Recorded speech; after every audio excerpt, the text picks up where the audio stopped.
My name is Dr. Trudy Ufondu of Ask the Gynecologist, and today it's a wonderful day.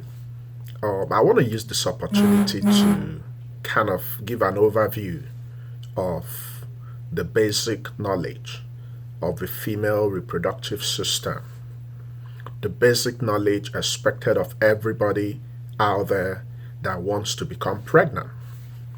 So, in every woman's body, they have the basic reproductive system. There are some of the organs you can see visibly from the outside.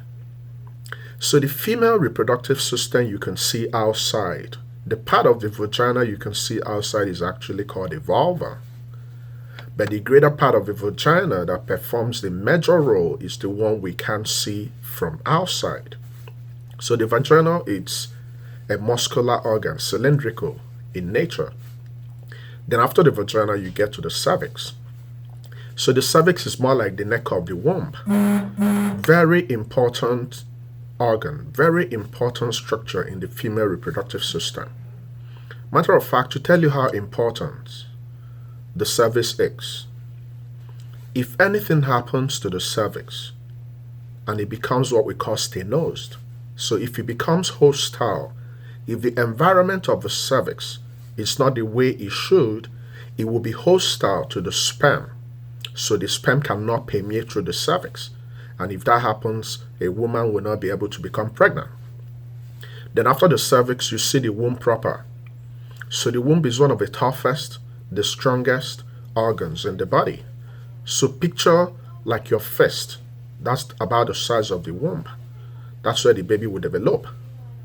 So beyond the womb, you have two important structures sitting on top of the womb. The fallopian tubes. Very important structure in the female reproductive system. Without your fallopian tubes, it's practically impossible to become pregnant naturally. So for a woman to become pregnant naturally, she needs at least one of the fallopian tubes to be healthy. If unfortunately anything happens to the fallopian tube and it becomes blocked, or it has what we call adhesions, or it's stenosed, unfortunately, that pregnancy is not going to happen. If for some reasons, depending on where the fallopian tube is blocked, a pregnancy actually happened, but it's not able to implant in the womb, a situation that can be deadly, we call ectopic pregnancy, will happen. So ectopic pregnancy is a situation where instead of the baby which should be developing, the union of the egg and the sperm is called an embryo. So instead of them to go back to the womb to implant, they will be arrested in the tube and pregnancy will be developing in the tube, which is deadly. It's actually an emergency. It can kill some women. So then beyond the tubes, you have your ovaries. The ovary is the powerhouse in a woman's body. So this is where the eggs are produced. Without your ovaries, it's practically impossible for you to become pregnant. So these are the basic structures in every woman's body. So for pregnancy to occur, a man will have both quantity and quality. Sperm. Sperm is not visible to the eyes. What you see in peak of sexual intercourse is semen. So the sperm is contained inside the semen. So for a man to impregnate a woman, he will ejaculate. By ejaculate, you have about 39 million sperm inside the semen.